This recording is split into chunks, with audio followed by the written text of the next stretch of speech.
friends, in today's class we are studying family Solanaceae. Most of the plant belonging to this family are herbs. Herbs andre they are having delicate stem, herbaceous stem. Andre stem udi illa. You can see how herbaceous this stem is. Entire plant body is having this hairy texture throughout its body. And most of these plants are poisonous too. Only few are edible. ಬಹಳ ಕಡಿಮೆ plants edible, ತುಂಬ plants they are poisonous. Next coming to the leaves are exstipulate. There is no presence of no any stipule behind the leaves are simple and leaves are obligate it is more distinct here. See how the leaf is, both end are not similar. ಇಲ್ಲಿಂದ start ಆಗಿ it is ending here it self, ಇಲ್ಲೇ end ಆಗ್ತಾ ಇದೆ. So it is oblique. Leaf is not the same on both the side, it is oblique. Next coming to the inflorescence.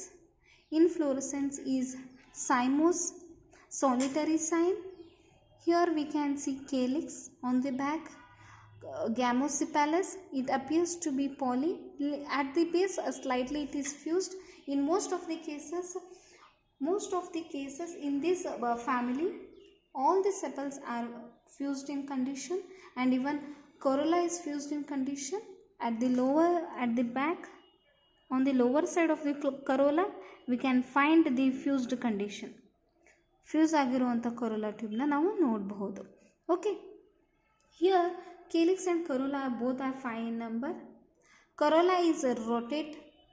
In this family, corolla comes from, it appears to be it appears as rotate, infundibuliform, funnel shaped, and at the tip it is twisted. ಇಲ್ಲಿ ಟಿಪ್ಪಿಗೆ ಬಂದಾಗ we can see the twisted corolla. It is plicate corolla, we call it by the name plicate corolla. How it is having twisted at the tip. When you observe it more clearly, you can see the twist at the tip. We call it as plicate. Next coming to the androecium. Androecium are epipetalous. Now we will go through the petals, how they are epipetal, how they are attached to the petals.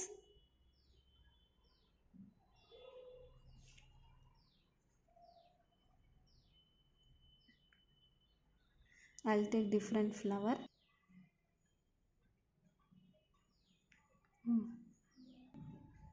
Here it is more distinct how it is fused with the petals.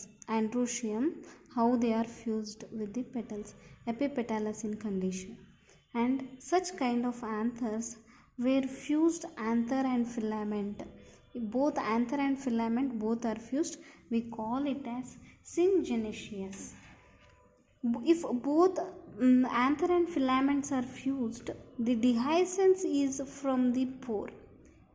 At the tip it forms the pore, and pollen grains are liberated from the tip of the anther. Yes friends, I have took the longitudinal section, how style is appearing.